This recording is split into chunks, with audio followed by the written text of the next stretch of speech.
कल सवेरे सवेरे मैं जब अखबार पढ़ रहा था तो नुपुर शर्मा जो भाजपा की राष्ट्रीय प्रवक्ता थी और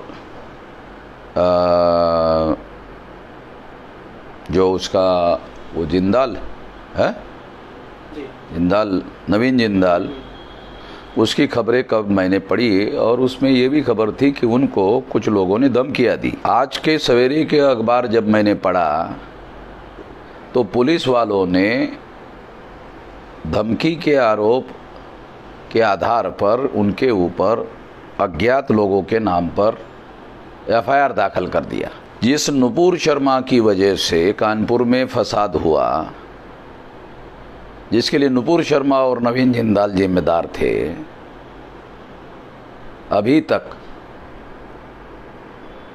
उसके लिए उसको जिम्मेदार मानकर पुलिस वालों ने किसी प्रकार का कोई एफआईआर दाखिल नहीं किया, जबकि उसके ऊपर पहले एफआईआर दाखिल करना चाहिए था। देश को तोड़ने जैसे बयान देने वाले जो लोग हैं उनको पुलिस वालों ने प्रोटेक्शन देने का भी काम किया, मगर नुपुर शर्मा और जिंदाल के नवीन जिंदाल के विरोध में किसी प्रकार का कोई एफआईआर दाखिल नहीं किया। क्या ये इस बात का सबूत नहीं है कि सरकार नुपुर शर्मा और नवीन जिंदाल के समर्थन में है? क्या इस उदाहरण से सिद्ध नहीं होता? क्या कार्रवाई करने की नौटंकी करने का काम किया ये बात सिद्ध नहीं होता? इन लोगों की वजह से दुनिया के जो 211 देश है उसमें से 57 जो इस्लामिक कंट्री के देश है उसमें भारत की बदनामी हुई और उसकी वजह से सारे दुनिया में बदनामी हुई।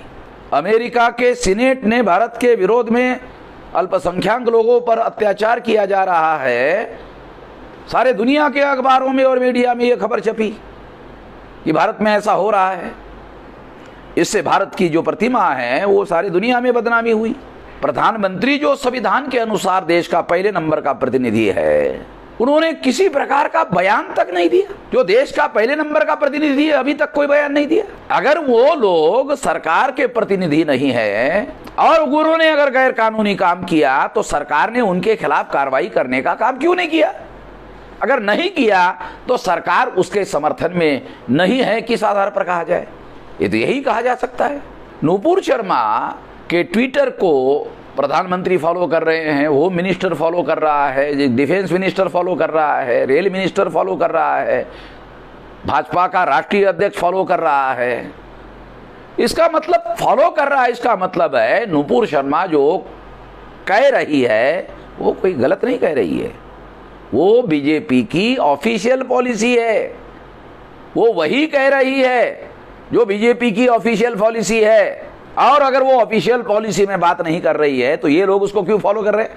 मुझे इस बात का भी दुख है, रंज है कि हाई कोर्ट और सुप्रीम कोर्ट ने अगर उनके खिलाफ किसी प्रकार का एफआईआर दाखिल नहीं हुआ और देश की एकता और अखंडता खतरे में पड़ रही है तो हाई कोर्ट या सुप्रीम कोर्ट के चीफ जस्टिस इसका कॉग्निजेंस क्यों नहीं ले रहे?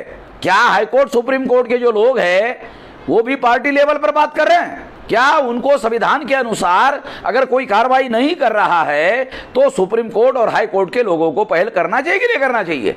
अगर करना चाहिए तो क्यों नहीं किया अभी तक? सेल्फ कॉग्निजेंस लेने का हाई कोर्ट और सुप्रीम कोर्ट को अधिकार है, एक्स्ट्रा ऑर्डिनरी पावर उनके पास संविधान ने दिया है।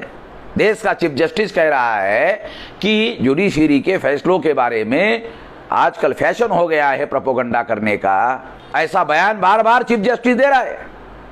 अगर ऐसा बयान चीफ जस्टिस दे रहे हैं तो चीफ जस्टिस ने इसके बारे में और ऐसे बहुत सारी बातों के बारे में सेल्फ कॉग्निजेंस लेने का काम क्यों नहीं किया?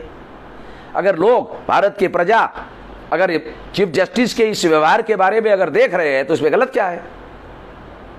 मैं दोबारा रिपीट करके बोलता हूं, चीफ जस्टिस वर्मा ने बॉम्बे हाई कोर्ट के जजमेंट के विरोध में धर्म और धर्म के प्रतीकों का इस्तेमाल करते हुए चुनाव लड़ने को भ्रष्टाचार घोषित किया था। उसको जस्टिस वर्मा ने जो चीफ जस्टिस से रद्द किया था, उसकी वजह से सारा का सारा समस्या खड़ी हो गई। क्या जस्टिस रमन चीफ जस्टिस है, इसकी समीक्षा करेंगे? देश हित में, राष्ट्र हित में समीक्षा करेंगे? जो मेरे जैसे सामान्य बुद्धि के आदमी को समझ में आ रहा है, चीफ जस्टिस को समझ में नहीं आ रहा है? क्या रंजन गोगोई ने बाबरी मस्जिद के मुद्दे पर जो मुसलमानों के प्रतिनिधि थे और मुसलमानों के सुप्रीम कोर्ट के बड़े लॉयर थे, उनको पर्याप्त समय दिए बगैर बहस करने नहीं दिया। क्या ये बात सही नहीं है? क्या ये रिकॉर्डेड फैक्ट नहीं है? अगर चीफ जस्टिस रंजन गोगोई पर्याप्त सुनवाई किए बगैर फैसला दे रहे हैं तो किस आधार पर यह फैसला न्यायोचित है?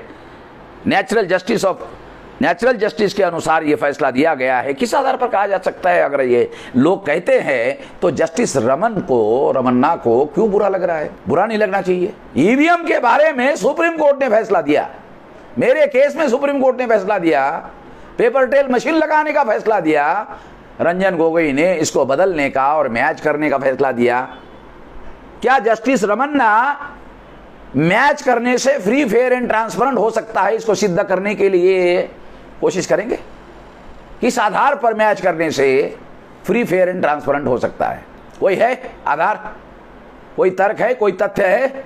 जब बैलेट पेपर हुआ करता था तो रिकाउंटिंग होती थी, तो पेपर ट्रेल मशीन के अंदर जो कागज डाले जाते हैं वोट के, उसकी रिकाउंटिंग करने से ही फ्री फेयर एंड ट्रांसपेरेंट चुनाव हो सकता है। क्या जस्टिस रमन ऐसा करने की कोशिश करेंगे? अगर भारत के प्रजा की तरफ से यह बात अगर उठती है तो वो करेंगे। अगर नहीं करेंगे तो फिर लोग क्रिटिसिज्म नहीं करेंगे तो क्या करेंगे? आप निष्पक्षता से कोई काम कर रहे हैं ऐसा दिखाई तो दे नहीं रहा है, आप केवल बयान दे रहे हो। आपके पास सुप्रीम कोर्ट के चीफ जस्टिस होने की वजह से एक्स्ट्राऑर्डिनरी पावर है, पावर का उपयोग करते हुए आप नहीं दिख रहे हैं, आप केवल बयान दे रहे हैं। आपके पास पावर है, सत्ता है, मगर आप बयान दे रहे हो, एक्शन कहां कर रहे हो? आपसे एक्शन की उम्मीद है, एक्शन कहां कर रहे हो? अगर हम ये उम्मीद करते हैं तो गलत क्या करते हैं? दूसरे लोग अगर जिनकी केंद्र में सरकार है, अगर वो पक्षपाती व्यवहार कर रहे हैं तो सुप्रीम कोर्ट क्या कर रहा है? संविधान की रक्षा करने की जिम्मेदारी किसकी है? आखिरकार संविधान की रक्षा करने की जिम्मेदारी तो सुप्रीम कोर्ट के ऊपर है। इसको ये सारा जो देश भर में धर्म के और धर्म के प्रतीकों के आधार पर जो मामले उठ रहे हैं, ये सारी की सारी बातें जो है जस्टिस वर्मा चीफ जस्टिस के फैसले की वजह से पैदा हुई है, सारी की सारी समस्या। दूसरी बात, बाबरी मस्जिद का आर्कियोलॉजिकल एविडेंस कह रहा है कि वो बुद्धिस्ट साइट है, मथुरा का साइट भी बुद्धिस्ट साइट है, आर्कियोलॉजिकल एविडेंस हमारे पास है। वाराणसी का जो ज्ञानवापी मस्जिद या मंदिर है, ये भी बुद्धिस्ट साइट है, आर्कियोलॉजिकल एविडेंस उसके भी हमारे पास है। और इसलिए मुगलों ने और ब्राह्मणों ने मिलकर उस पर बांट करके मंदिर बनाए, एक साइड में मस्जिद बनाया, एक साइड में मंदिर बनाया। अगर ये मंदिर होता तो ब्राह्मणों के पुरखों ने अपनी आधी जगह मुसलमानों को क्यों दी? क्योंकि वो जगह ब्राह्मणों की नहीं थी, वो बुद्धिस्ट की थी। तो ब्राह्मण और मुसलमानों ने आपस में संगत मत करके ये षड्यंत्र करने का काम किया। उस समय ब्राह्मणों के पुरखों ने जो काम किया वो देशद्रोह का काम था।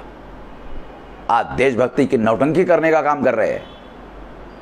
इस नौटंकी को हम समझते नहीं, ऐसा नहीं है, हमें मालूम है, आर्कियोलॉजिकल एविडेंस हमारे पास है और आर्कियोलॉजिकल एविडेंस फाइनल एविडेंस है।